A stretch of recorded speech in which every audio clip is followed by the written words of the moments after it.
ବ୍ୟକ୍ତିଗତ ସମ୍ପର୍କ ଅନ୍ୟାନ୍ୟ ଏସବୁ ଜିନିଷ ରହିବନି ତ କେମିତି ହେବ? ସମ୍ପର୍କ ଭଲ ରହିବା ଉଚିତ।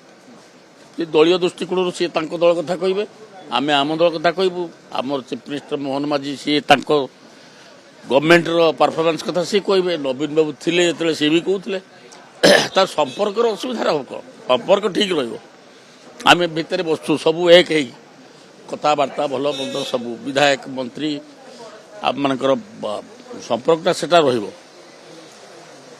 କିନ୍ତୁ ଦଳ ଦୃଷ୍ଟିକୋଣରୁ ଆଲୋଚନା କଲେ ଆମ ଦଳ କଥା ଆମେ କହିବୁ, ତାଙ୍କ ଦଳ କଥା ସେମାନେ କହିବେ। ଗଣମାଧ୍ୟମ ହେଇଯିବ ସାର୍, ଏଇଟା ଏଠି ନୁହେଁ, ସମଗ୍ର ଭାରତବର୍ଷର ଗଣତନ୍ତ୍ରର ସିଏ ହେଉଛି ଗୋଟିଏ ଅସ୍ତ୍ର।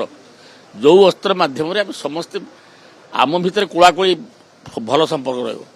ମୋଦି ପାଖକୁ ନବୀନ ବାବୁ ଯାଉଛନ୍ତି, ମୋଦି ବାବୁ ତାଙ୍କୁ ସମ୍ମାନ ଦେଉଛନ୍ତି ନା ନାହିଁ? ଧର ନବୀନ ବାବୁ ଯୋଉଠିକି ଗଲେ ତାଙ୍କ ବି ଆମର ମୁଖ୍ୟମନ୍ତ୍ରୀ ତାକୁ ସମ୍ମାନ ଦେବେ କି ନାହିଁ? ସେଥିରେ କିଛି ଅସୁବିଧା ନାହିଁ। ଏବଂ ଯେତେବେଳେ ରାଜନୈତିକ ଦୃଷ୍ଟିକୋଣରୁ ଆଲୋଚନା ହେବ ସେତେବେଳେ ଆମ ଦଳର ଆଦର୍ଶ କଥା ଆମେ କହିବୁ, ତାଙ୍କ ଦଳର ଆଦର୍ଶ କଥା ସେମାନେ କହିବେ। ମୁଁ ସିଏ 24 ବର୍ଷ କ'ଣ କରିଥିଲେ, ଆମେ ଏଇ ମାସେ ହେଲା ଆସୁଛୁ କ'ଣ କରୁଛୁ, ହେବ କିଛି ଅସୁବିଧା ନାହିଁ ସେଥିରେ। କିନ୍ତୁ ସମସ୍ତଙ୍କର ବ୍ୟକ୍ତିଗତ ସମ୍ପର୍କ। ସିଏ ଧରନ୍ତୁ ବିଜେଡି ଦଳରେ ବସିଛନ୍ତି, ସେପଟରେ କଂଗ୍ରେସ ହିଁ ବସିଛି, ଏପଟରେ ବିଜେପି ବାଲା ବସିଛି। ଆମ ସମ୍ପର୍କ କାହିଁକି ଖରାପ ରହିବ?